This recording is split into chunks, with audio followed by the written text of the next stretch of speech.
warahmatullahi wabarakatuh. Warahmatullahi wabarakatuh. Alhamdulillahirabbil alamin wa bihi nasta'inu ala umuri dunya waddin.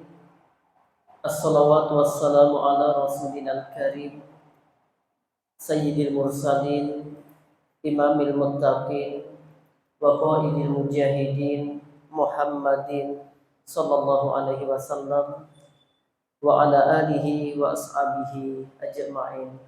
Amma ba'd. Qala Allah Ta'ala fi kitabihil karim ba'da an a'udzu billahi minasyaitonir rajim. Ya ayyuhalladzina amanu ittaqullaha haqqa tuqatih wa la tamutunna illa wa antum muslimun. Wa qala Rasulullah sallallahu alaihi wasallam, idza lam tastahi fasna ma syi'ta. Wa qala al-haya'u minal iman. Wa qala al-haya'u la ya'ti illa bi khairin. Wa qala al-haya'u kulluhu khairun.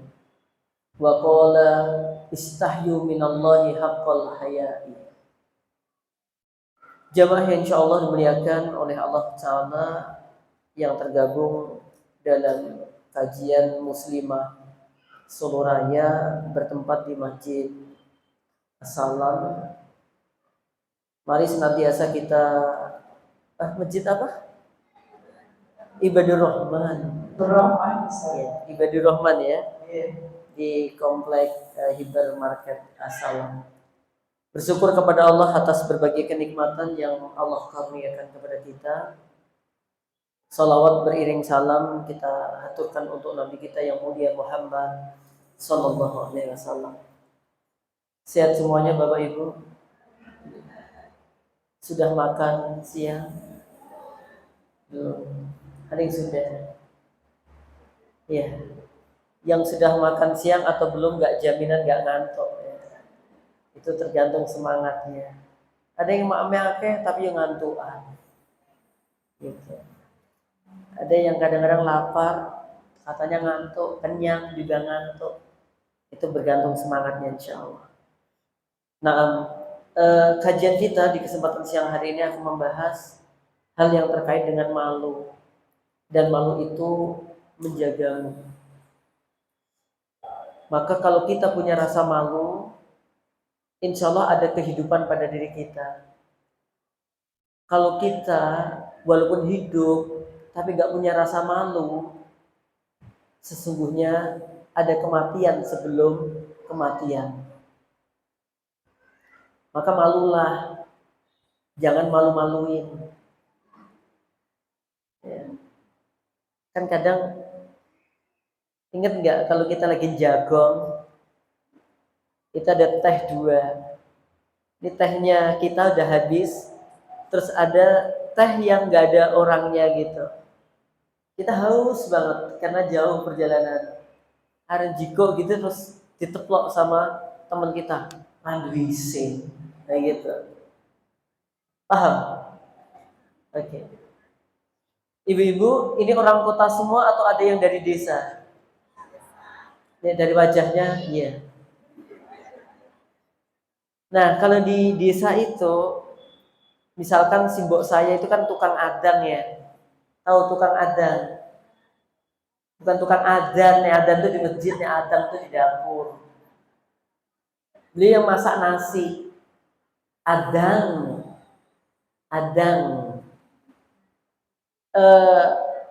Suatu ketika simbok saya tidak diundang untuk adang.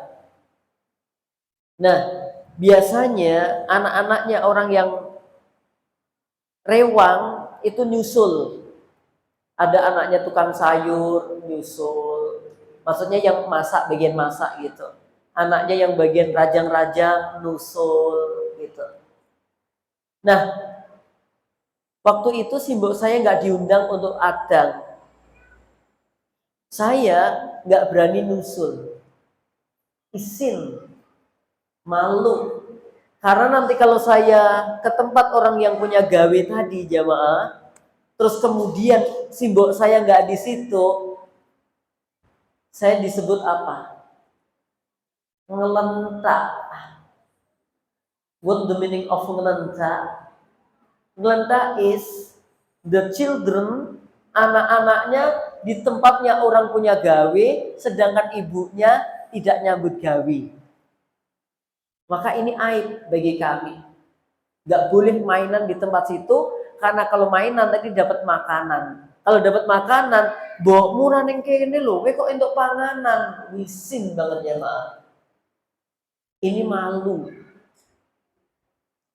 Ibu-ibu, bapak-bapak, punya anak kan?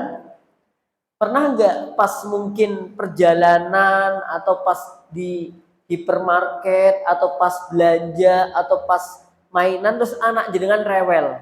Pernah? Nah, kadang-kadang temomo pengen nyubit, ingin nyiwel, pengen nyeneni. Tapi karena di situ banyak orang, apa? Malu. Ya kan? Atau misalkan bahkan suami istri hampir padu di dalam perjalanan. Gitu. Tapi kemudian dia menahan marahnya karena apa? Malu. Jadi malu ini Masya Allah.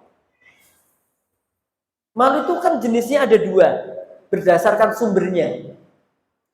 Ada yang malu tabiat bawaan sejak kecil. Jadi setiap anak itu pasti punya rasa malu. Malu tabiat ini langsung dari Allah yang murni pada setiap orang pasti malu. Kayak anak saya yang umur 4 tahun, ada tamu. Saya bilang, kan ada tamu, Assalamualaikum gitu. Saya bilang salam. Karena saya masih agak sibuk, saya bilang ke anak saya, Lin, ada tamu tuh, tolong di ini dulu. Anak saya 4 tahun. Malu aku, Bi. Kenapa? Aku nggak pakai jilbab loh. Anak usia berapa? 4 tahun. Udah paham makna dari malu. Kalau udah kayak begitu, sebagai orang tua jangan menghancurkan malunya dia. Halah cah cilik apa-apa. Nah, ini kadang-kadang dia sebenarnya muncul rasa malu dari hati. Dan rata-rata anak-anak itu kadang-kadang disuruh ketemu orang yang dia belum akrab tuh malu. Kalau memang ada yang kurang pas, nanti kita dorong supaya nggak malu bagaimana. Tapi kalau memang itu pada posisi yang pas, justru kita pupuk rasa malunya. Contoh, saya pernah nganter anak-anak saya di Kitfan, Jogja. Di situ banyak ternyata bukan sekolahan kami, termasuk sekolahan yang lain itu pada ke situ. Saya menyendiri, maksud saya ya saya pengen santai lah gitu. Nah di situ tuh saya melihat fenomena yang cukup unik. Ada anak kecil yang lagi rame dengan ibu dan Pak D-nya. Kenapa rame? Si anak kecil ini pengen pipis. Bilang ke ibunya, Bu, pipis. Kemudian ibunya lihat dia toilet, jauh, Bu. Lah gimana, Bu, pengen pipis? Pipis kene wae apa-apa. Ada loh. Isin aku, Bu. Halah cah cilik. Nah. Datang Pak D-nya, opo toh rame-rame. Saya pikir Pak D-nya ini akan ngasih solusi. Karena mungkin jauh, kemudian wis tak gendong wae tak terke. Bayangan saya seperti itu. Apa yang terjadi? Lah doe koyo ngono ndang pipis kok ini tak tutupi. Ternyata Pak D-nya ya wae ya, Pak. Ini sederhana. Tapi sebenarnya ini malu yang sejak kecil memang sudah disematkan oleh Allah pada hamba-hambanya. Maka di sini dilatih. Nek ngedusi motor, yo ngedusi motor. Ojo dicampur kalau ngedusi anak ning ngarep omah. Kon udo bar nyemprot motor, nyemprot anake. Bar nyabuni motor, nyabuni anake. Bar nganebo motor, ngane buanake udah blejet. Jamaah, malu dari Allah itu sudah diberikan pada setiap hamba. Maka kalau ada anak dan tepat menggunakan rasa malunya, jangan dirusak. Dijaga, bahkan diacungi jempol. Oh iya, bagus. Kemudian yang kedua, ada malu yang dibuat. Ya memang kita mengkondisikan supaya malu diri kita. Masa sih kamu gak malu? Kalau dia saja, mohon maaf, yang kakinya patah, kakinya sakit, itu aja ke masjid, dia tetap semangat. Kita yang utuh kakinya, masa kita nggak malu sih dengan keadaan ini? Ini malu yang memang kita buat kepada diri kita. Ada orang tua, ya Allah, semangat bekerja. Masa kita yang masih muda minta-minta kepada orang? Malu nggak kamu dengan dia? Ini namanya malu yang kita usahakan, yang kita buat-buat. Jamaah yang berbahagia, yang insya Allah dimuliakan oleh Allah Ta'ala. Malu artinya apa? Malu artinya adalah sifat seorang hamba yang mendorong untuk berbuat baik dan mencegah untuk berbuat kejelekan. Sebenarnya malu itu. Al-haya, malu itu adalah sifat yang melekat pada diri seorang hamba yang dia selalu mendorong untuk melakukan kebaikan, dan sifat ini juga mencegah dari keburukan. Maka nanti kita cek, nanti kita kasihkan contoh-contoh insya Allah.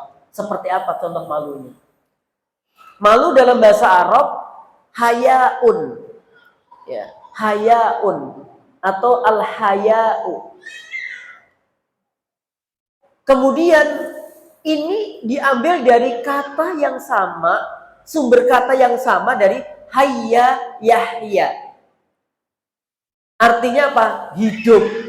Kalau malu, istahya yastahyi, artinya malu. Hayya yahya artinya hidup, istahya yastahyi artinya malu. Ketika dihubungkan, orang yang hidup itu harus punya rasa malu. Kalau dia hidup nggak punya rasa malu, hakikatnya dia itu apa? Mati. Ada istilahnya ngisin-ngisini. Tahu jamaah? Ngisin-ngisini. Memalukan, malu-maluin. Ini jamaah. Tapi kembalikan ke definisi tadi ya. Jadi malu itu mendorong kita untuk berbuat baik. Kemudian malu mencegah kita berbuat jelek. Karena nanti ada malu yang akhirnya melenceng maknanya. Oke, saya sebutkan dalilnya dulu. Inna mimma adraka nasu min nubuwatil ula idalam tastahyi fasna masyita. Nabi SAW mengatakan bahwa kalimat yang sejak awal aku dengar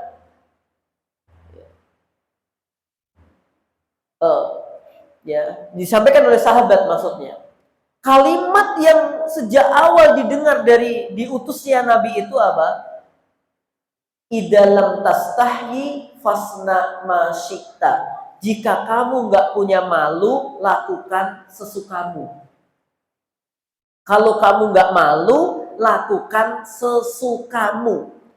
Di sini ada dua penjelasan para ulama. Yang pertama, kalau amalan-amalan itu mubah, silahkan kamu kerjakan, nggak apa-apa. Maksudnya itu. Tetapi hadis ini juga punya makna ancaman. Kalau itu kejelekan, jangan kamu lakukan. Kamu nggak malu toh melakukan keburukan.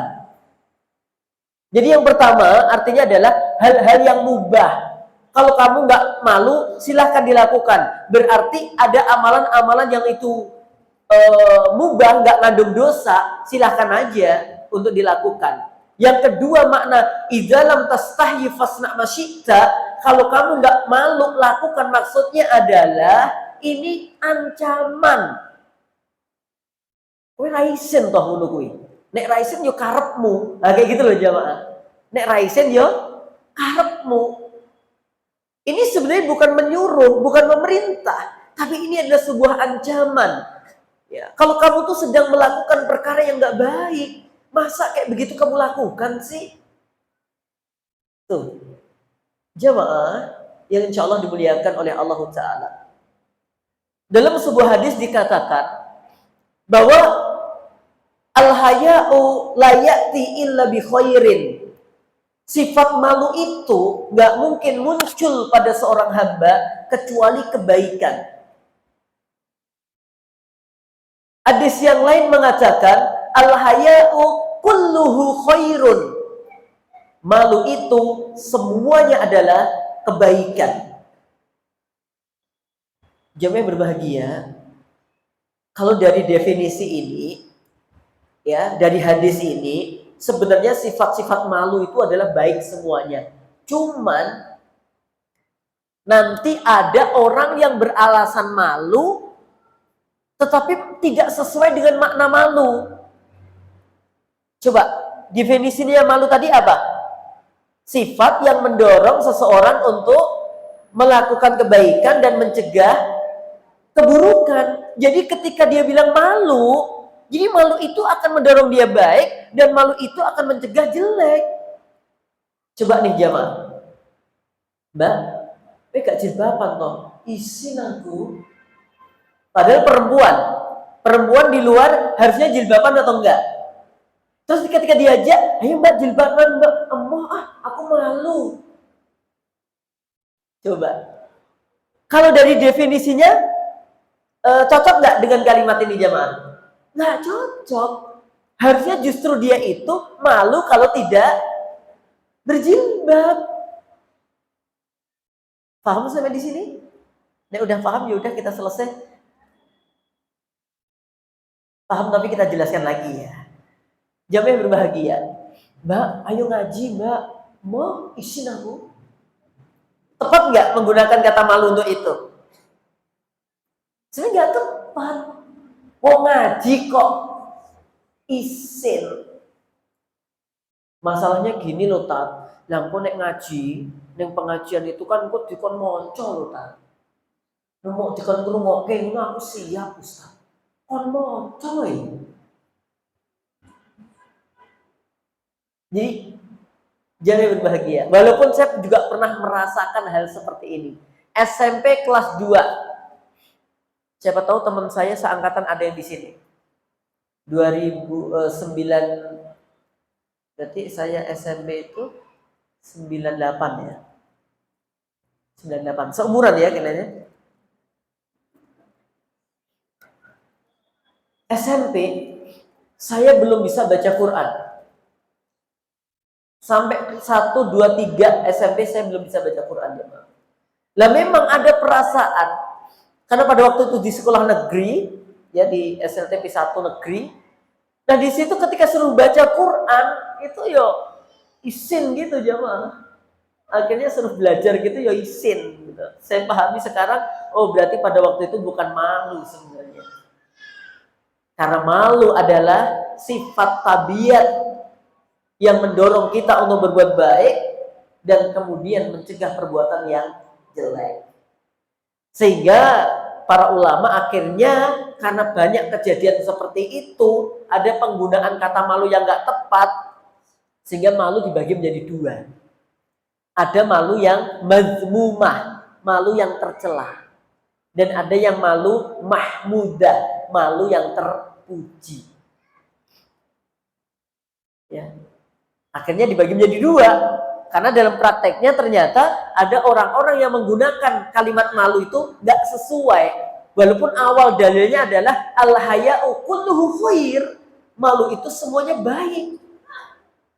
Tetapi ternyata dalam prakteknya ada yang menggunakan kata-kata malu tapi nggak sesuai. Sehingga muncul malu itu ada yang baik, ada yang buruk. Kembalikan ke definisi awal, malu yang baik adalah malu yang mendorong seseorang berbuat baik dan mencegah perbuatan mungkar. Malu yang tercela adalah yang justru mencegah dirinya untuk berbuat baik dan mengajak untuk berbuat mungkar. Contoh, di sini bapak-bapaknya alhamdulillah nggak ada yang merokok. Saya bersaksi, nggak ada ya, nggak ada loh ya. Dan ibu-ibunya nggak ada yang gibah, nggak ada yang rasan-rasan saat ini. Oke, kadang-kadang tuh ada bapak-bapak ngerokok, sebenarnya dia nggak punya niatan ngerokok.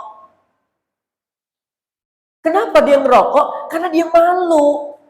Temennya di situ ngerokok, kok dia nggak ngerokok? Oke, wow, isin aku ambil konco-koncoku, dikira aku nggak solidaritas. Banyak kan kasus ada istrinya tuh marah-marah ke suaminya. Kenapa? Karena waktu jagong suami ini melu joget. Terus sampai rumah kan apa? Nesu-nesu gitu loh si istrinya itu. Ketika dipanggil, Mas kamu tuh kok ya tega toh Mas? Wong saya di situ kok jenengan yang joget gitu loh. Jawabnya apa? Jane aku ra pengen dik. Lah ngopo kok joget? Isin aku diajak kancaku nek ra gelem. Ya, Mak. Ini malu, tapi penggunaan malu yang nggak tepat. Malu itu harusnya apa tadi?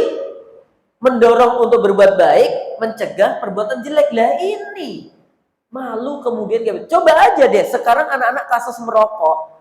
Itu diawali dari memang satu, karena dia ingin tahu rasanya kayak apa. Yang kedua, karena pergaulan. Yang ketiga, dia dibully sama teman-temannya. Kalau dia nggak bisa ngerokok, itu dianggap cemen.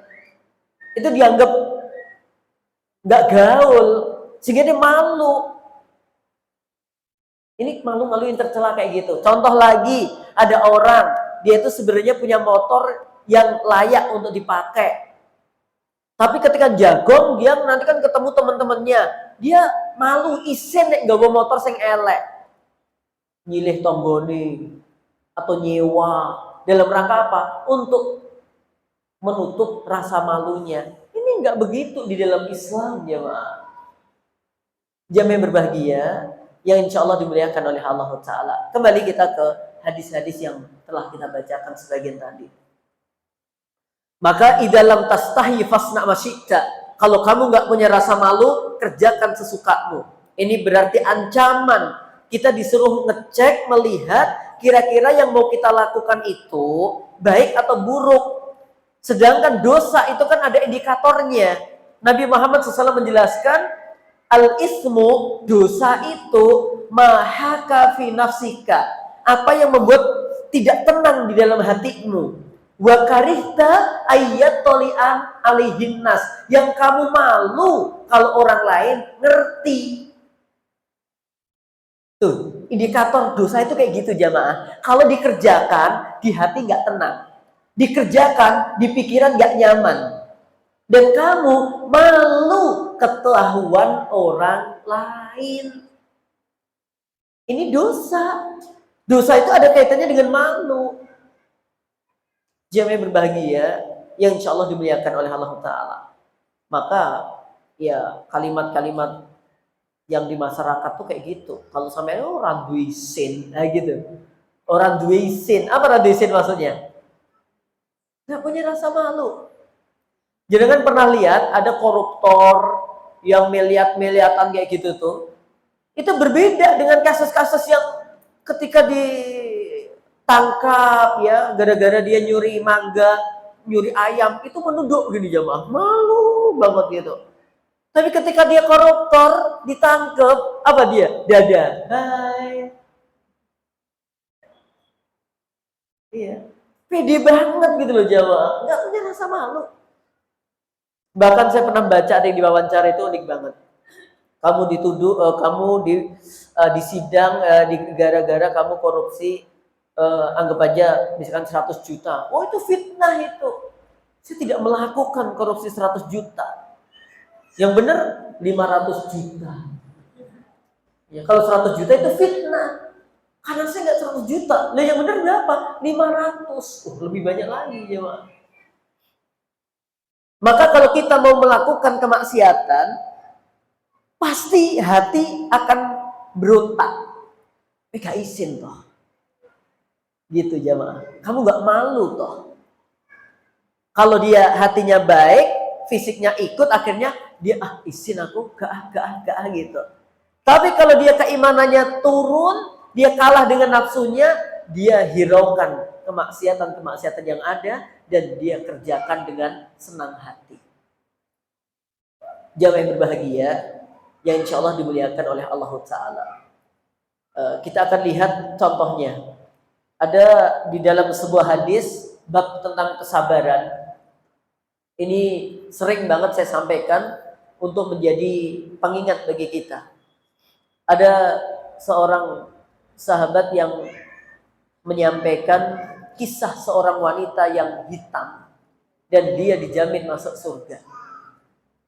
Ya, wanita ini berkulit hitam tetapi dijamin masuk surga. Seorang wanita ini adalah wanita yang mendapatkan ujian dari Allah berupa sakit ayan. Tahu ayan, bapak-bapak? Apa? Epilepsi. Nek kambuh kecil-kecil, kejang-kejang kayak gitu. Lah ini orang jamaah, seorang wanita berkulit hitam. Dia ngerasa setiap kambuh epilepsinya, auratnya tersingkap. Ya, auratnya terbuka. Dan dia nggak nyaman dengan kondisi itu. Dia datangi Rasulullah Muhammad SAW. Ya Rasulullah, inni usra wa inni atakasyaf. Aukamakal. Ya Rasulullah, aku adalah seorang hamba yang kena diuji penyakit ayan. Dan setiap ayanku itu kambuh, atakasyaf. Auratku terbuka, auratku tersingkap. Fadu'ullah haliku mohon wahai Rasul, doakan kepada Allah agar Allah memberikan kesembuhan bagiku. Apa kata Nabi Muhammad SAW? In syi'ti sobarti walakil jannatu. Kalau kamu mbak mau bersabar, bagimu adalah surga. Tapi mbak, yang manggilnya nggak mbak gitu ya, itu bahasa saya aja.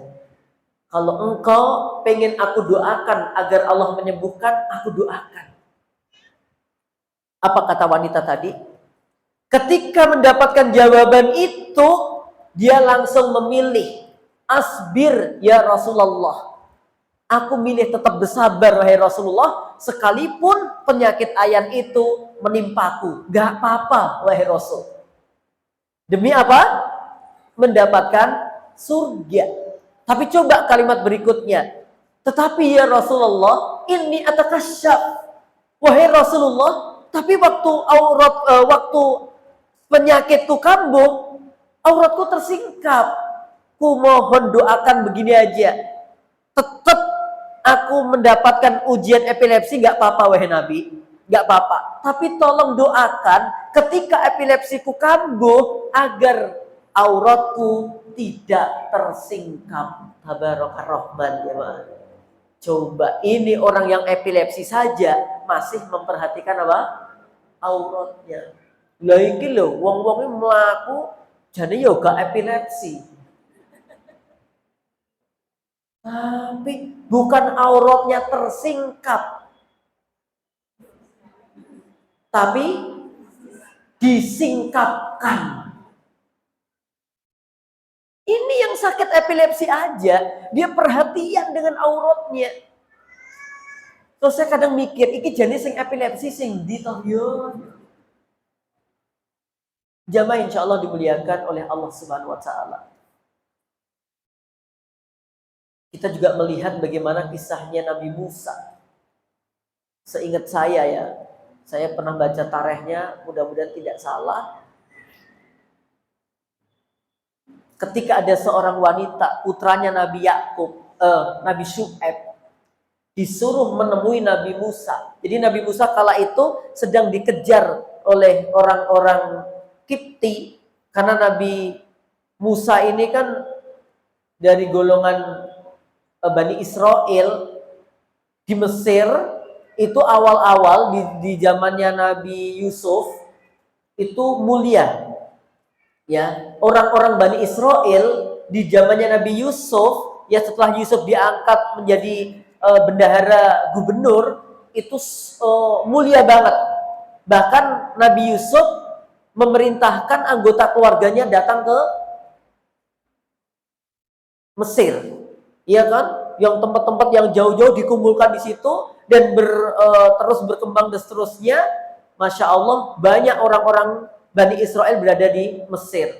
Tapi ketika sudah ganti kepresidenan, Ramses itu, Fir'aun itu kemudian berubah karena sudah tidak lagi berpihak kepada Bani Israel. Karena sudah tidak berpihak kepada Bani Israel, ya sudah tidak sesuai dengan perjanjian awal dan tidak melihat lagi jasa-jasanya Nabi Yusuf.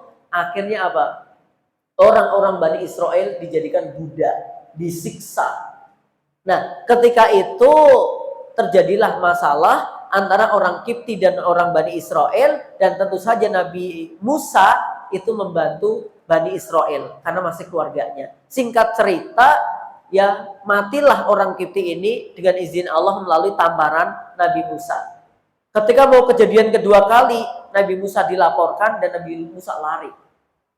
Ya, lari ke Madian, di situ nggak punya tempat tinggal dan dia istirahat. Ketika istirahat melihat dua wanita yang sedang antri untuk mengambil air untuk memberikan minum-minum kepada binatang-binatangnya. Apa yang terjadi? Dibantulah Nabi Musa alaihissalam. Nah, setelah itu dilaporkan oleh kedua putri tadi kepada bapaknya. Ternyata bapaknya seorang nabi, yaitu Nabi Syuaib alaihissalam. Kemudian dia bilang, suruh orang yang membantumu ke sini. Nah, ketika manggil itu izin. Anaknya Nabi Syuaib itu malu. Jadi karakter wanita itu begitu. Ura-uraan, tahu uraan. Nek guyu kena cekakan, nek laler mlebu gitu. Ini izin perempuan tuh karakternya, jalannya malu. Nah, makanya jago kan. Nah, itu karena malu, bukan karena bengesin teh. Dia malu jemaah. Berangkat pergi malam-malam, malu dia, takut dan malu, dijaga banget. Dan karakter wanita begitu. Misalkan di situ ada orang laki-laki pada ngobrol, di situ ada perempuan satu, malu dia. Enggak kayak wong lanang tok. Bahkan ketika ada dia itu seorang penjual ya, jadi misalkan dia dodolan dodolan warung, apa dodolan cilok atau some atau apa. Sing tuku kuwi wong lanang-lanang, dia tuh yo rada isin. Walaupun janjane yo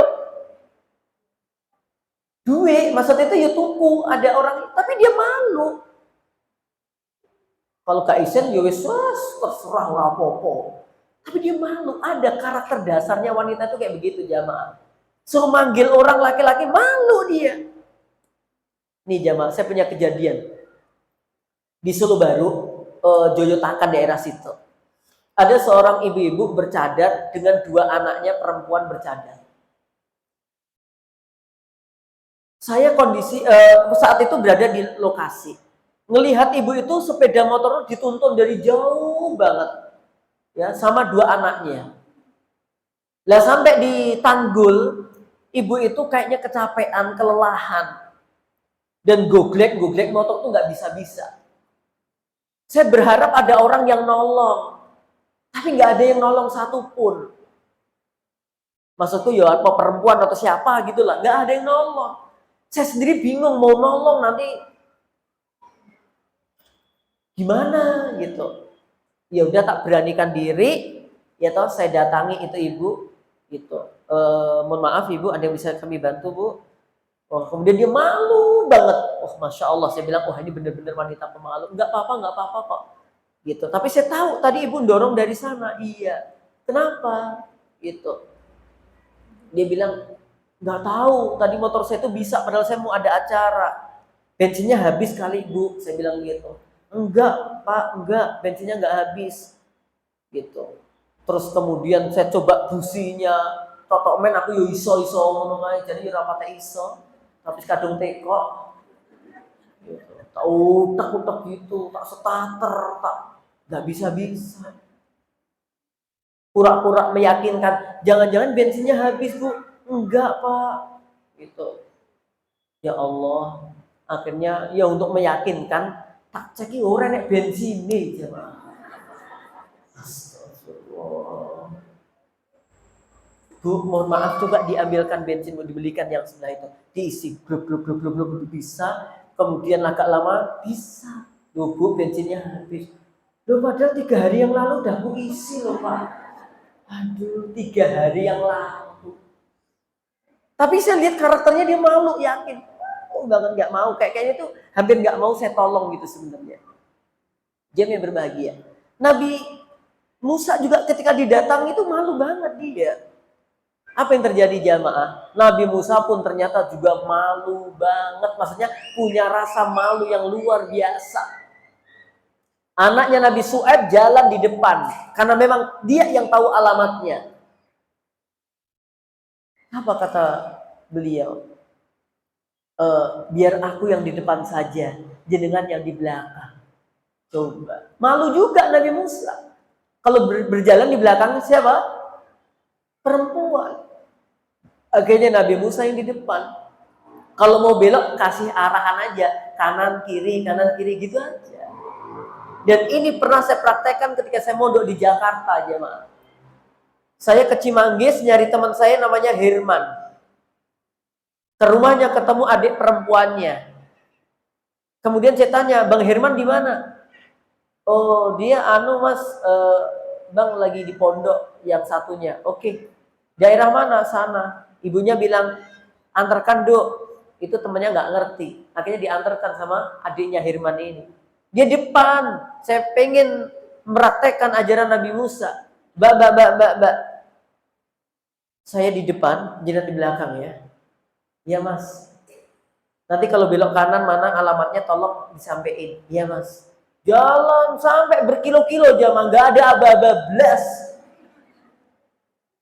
Setelah saya lihat, nggak ada mbaknya ini. Dan akhirnya saya nggak ketemu dengan Herman. Sama saya mau balik aja bingung. Mau praktekkan itu ternyata juga gampang. Dikira saya ninggal. Dikira saya nggak menghormati, tambah ditinggali piye. Padahal maksudku tok men kayak Nabi Musa tadi itu. Supaya tidak berjalan di belakangnya wanita. Oke. Jamaah berbahagia yang insya Allah dimuliakan oleh Allah Subhanahu wa Ta'ala. Maka sikap malu ini penting, dan malu ini akan menjagamu. Kalau kamu nggak punya rasa malu, ya berarti sama saja kamu tidak menjaga dirimu. Orang yang miskin itu bukan orang yang keliling untuk meminta-minta.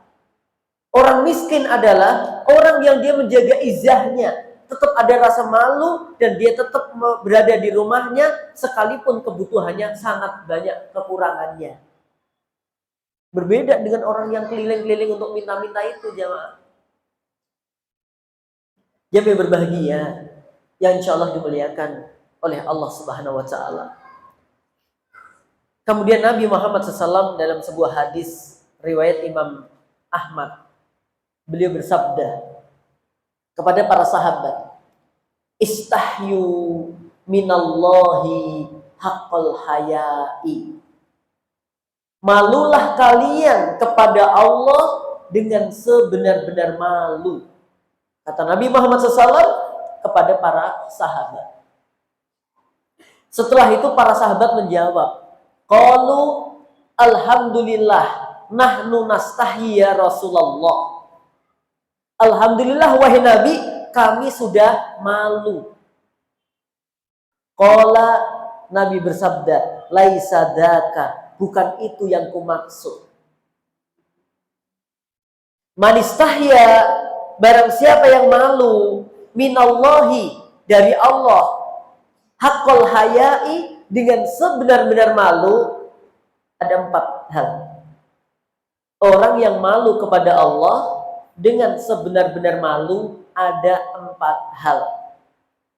Yang pertama, falyahfat ra'sa wa ma wa'iyya. Orang yang malu kepada Allah dengan sebenar-benar malu, hendaknya dia menjaga kepala dan apa yang ada di sekitarnya. Orang yang malu kepada Allah dengan sebenar-benar malu apa? Jaga kepala dan apa yang ada di sekitarnya. Maksudnya apa Pak Ustadz? Oke. Secara dohir kepala, coba deh Ibu Bapak, kalau dandan, kalau nyisir, kalau bercermin, yang paling suwe daerah mana? Kaki? Enggak. Tangan? Enggak. Yang paling lama apa? Ya, pokoknya daerah kepala, inilah kepala dan yang meliputinya, yo wajah, yo irung, yo alis, yo sindak, yo kor. Pokoknya daerah-daerah sini. Ini yang paling lama. Kalau ada sesuatu yang akan jatuh, yang kita lindungi pertama kali apa? Kepala. Kepala ini sesuatu yang sangat penting. Maka kalau kita malu kepada Allah, kata Nabi, jaga kepala dan apa yang ada di sekitarnya. Apa maksudnya? Kepala ini dari dohirnya berarti jaga mata. Mata dijaga dengan disyukurinya. Jaga telinga. Menjaga telinga dengan mensyukurinya. Dan seterusnya. Ada sebuah hadis, bukan hadis. Perkataan Abu Hazim di dalam kitab Tazkiyatun Nafas. Ketika ditanya, ya Abu Hazim, wahai Abu Hazim, bagaimana syukurnya kedua mata? Beliau menjawab, syukurnya kedua mata adalah ketika kedua mata kalian melihat yang baik-baik, kamu sampaikan kepada orang lain. Kalau kamu melihat dengan kedua matamu aib-aib atau keburukan, kamu tutupi kedua matamu. Kamu tidak mau melihat dan kamu tidak mau menyampaikan. Tuh jamaah. Ini syukurnya kedua mata tuh seperti itu. Kalau melihat kebaikan, dia sampaikan kepada orang lain. Kalau melihat keburukan, dia cegah supaya tidak menyebar kepada siapapun. Jangan tambah nek apik dienggo dhewe, nek elek sebar-sebar tuh. Kan kadang ada yang gitu. Ketemu temennya lagi ambek sopo, oh yakin ini ada data baru deh. Langsung foto, langsung buat status. Kayak gini apa enggak bahaya toh? Dan seterusnya. Jamaah insya Allah dimuliakan oleh Allah Ta'ala. Ya. Kemudian syukurnya telinga, hampir sama. Kalau itu ada kebaikan, kamu internalisasikan pada dirimu. Kalau kamu dengar keburukan, kamu cegah supaya tidak beredar kemana-mana. Kalau ada keburukan dicegah, bukan tambah disebarkan. Banyak kalimat ini sampailah nanti ada tangan. Bagaimana syukurnya kedua tangan? Syukurnya kedua tangan adalah kamu tidak mengambil kecuali hakmu.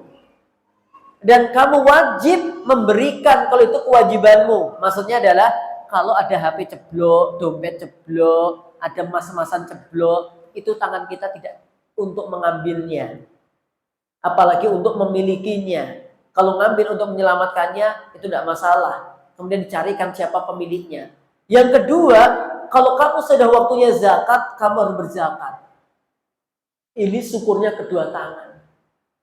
Kalau kedua kaki, kata Abu Hazim, syukurnya kedua kaki adalah ketika kamu melihat ada orang-orang yang baik meninggal dunia, kakimu pengen banget dan kamu usahakan untuk menindaklanjuti kebaikannya. Ya. Dan syukurnya adalah ketika kamu tahu ada orang yang berbuat kejelekan kemudian meninggal dunia, kamu hati-hati terhadap kejelekan yang telah dilakukan oleh orang lain. Masya Allah, ya maaf. Dalam banget kalimat Abu Hazim ini. Kembali lagi, Jadi menjaga mata, menjaga lisan, menjaga telinga dari perkara-perkara yang diharamkan. Dan termasuk wama hawi wama wa'iyah. Apa maksudnya? Pikiran. Gak suudon, gak buruk sangka, gak iri, gak dengki. Apalagi kita berada di tahun baru Hijriah 1445. Harus berubah agar kita bisa lebih baik lagi.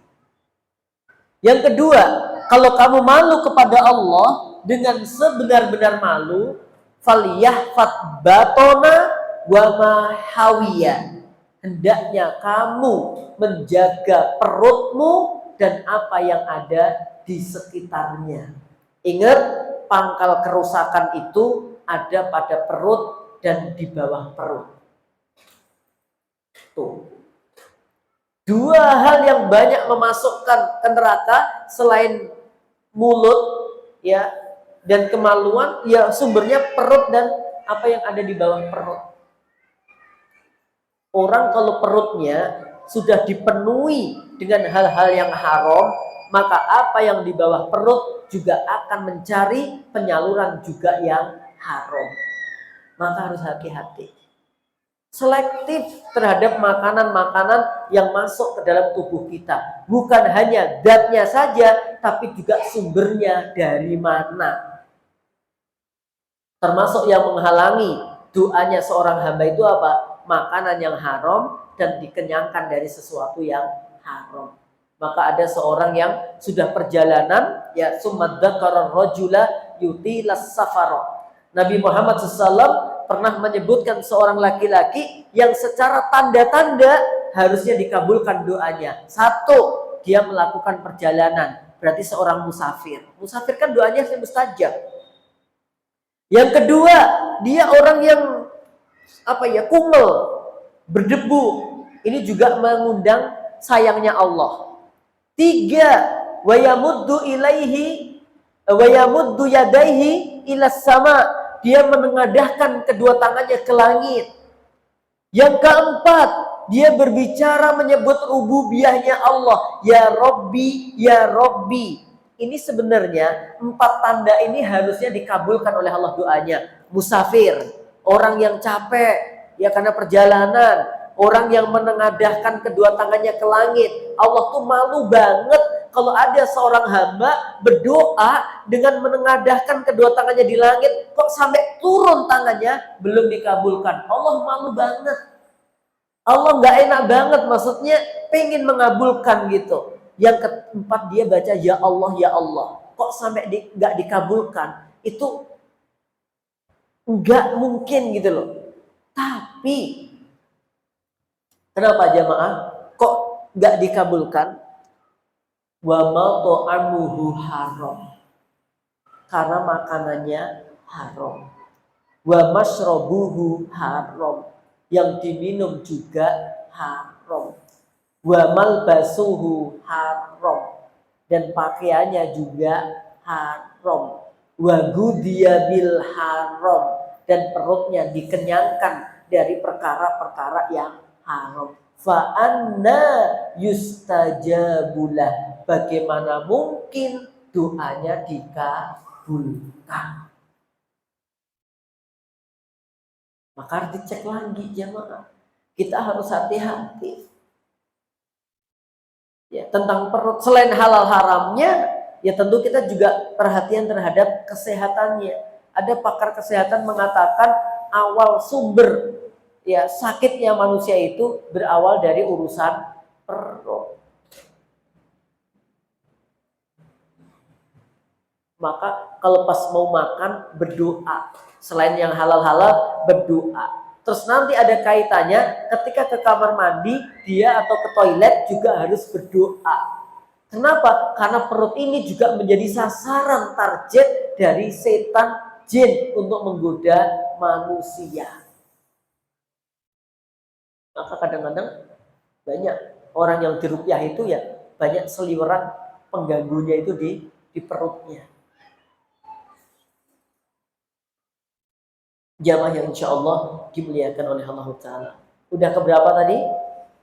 2. Sekarang yang ketiga.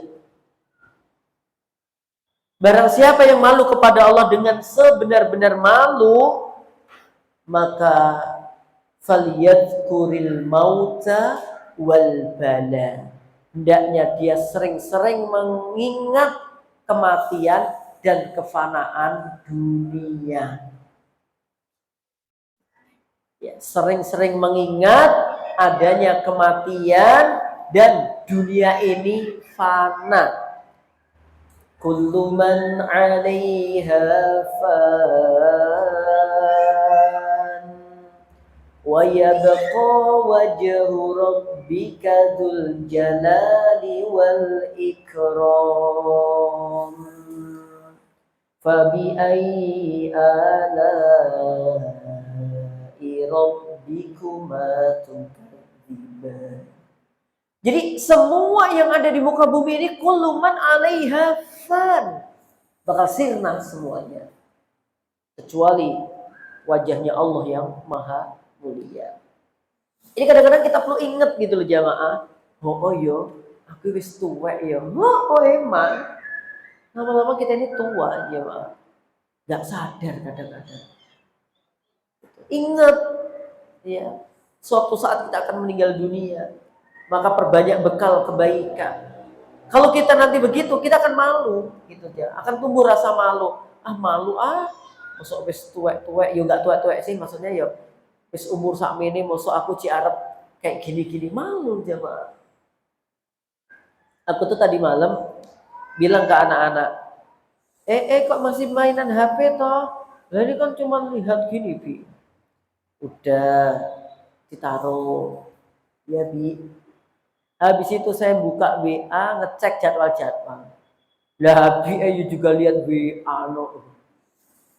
Kalau udah gitu udah, saya malu dengan anak saya. Taruh gitu. Enggak usah nganggo alasan-alasan sing-sing. Ini kan penting, kamu kan anak-anak. Walah. Taruh dulu aja. Nanti kalau memang penting banget, anak tidur silahkan dilanjut. Jam yang berbahagia, ya insya Allah dimuliakan oleh Allah Ta'ala. Dan yang terakhir, yang keempat, apa malu kepada Allah yang semalu-malunya atau sebaik-baik malu?